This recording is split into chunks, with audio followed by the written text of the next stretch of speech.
Hello. I would like to ask you some questions. And what is your experiences in the pandemic period and also in the post-pandemic period in London? Okay, so my experiences were working in a special school is that we aim to keep the school open for the young people because they have special educational needs. It's important for them to continue with their education to reduce any learning gaps. But when the government announced that all schools had to be closed, many of our young people were scared about getting sick, and so they decided to stay away. And in the end, we had to close down. And we did remote learning. So everything we did was online using Google Meet, Zoom, and also Google Classroom as well. So it was an unusual experience. And my head teacher worked very hard to ensure that the school community, including the parents and carers, were kept on board and had every resource that they needed to continue the education. Okay, thank you. So after the pandemic, especially because we didn't come back to status quo, there will be a Yeah. hybrid education. So what do you think the new responsibilities of the educational leaders in London or in general?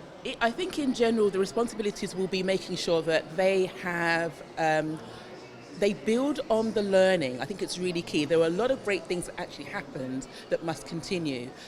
So looking at the skills that the young people developed and also the staff and maintaining that and continuing with that. But then also being really clear about where the learning gaps are and how they could actually enhance progress. And technology can actually do that. I think they need to be very clever in identifying the learning resources that will help make the progress as best possible, particularly for the young people who are taking exams as well. And I think what they also need to continue with are the community aspects as well. We had greater connections with families, and we need to enhance that as well because they are also important in making sure that the young child can actually progress with their learning. So other than the learning losses, how you can deal with the social resiliency because of the pandemic? Everybody is there is the social isolation there. So after that, how you move on with the to make the students more interactive and to make the group work again, to do a group work again? Yeah, so I think it's being honest. It's looking at the emotional resilience we have and talking about what we found difficult and the strategies that actually have helped us. And it might mean that you get support. It could be maybe coaches and mentors. I think it's important for leaders to talk and connect, to look at ways to actually move things forward. But it's also looking at the emotional resilience as well, the mental health and well-being for different members of the school community, and actually taking that into consideration and ensuring that it doesn't actually diminish the learning as well. You've got some young people who are very able, but because of the mental aspects in terms of the emotional resilience, they may not actually have the results to show that. So we need to have things in place that enable them to be emotionally secure, have robust mental health, and obviously succeed with the outcomes we're looking for as well.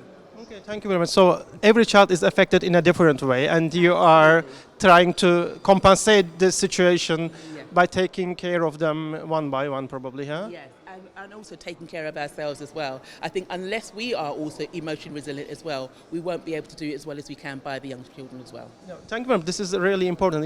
How about the teachers' social resilience? Because we are mostly focusing on students. And what do you think about the teachers? How teachers managed to come back to school again, to come back to status quo again? Yeah, again, it's about having the conversation, but we now have, for example, in the UK, we have mental health leaders as well. So if teachers are struggling, they usually have someone that they can actually talk to and have appropriate support. Not all beyond, but it's actually widened the conversation. So more people are recognising it now and recognising and looking at things that need to be put in place. So I think there are things that that are in place. It's just maintaining and continuing that.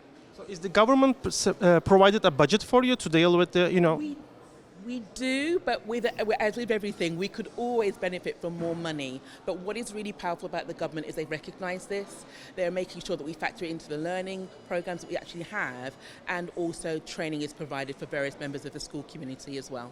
So the last question about is your personal experience, because I know that you're a educational leader in your region, and what is your personal experience when you come back to school? What is your first expression?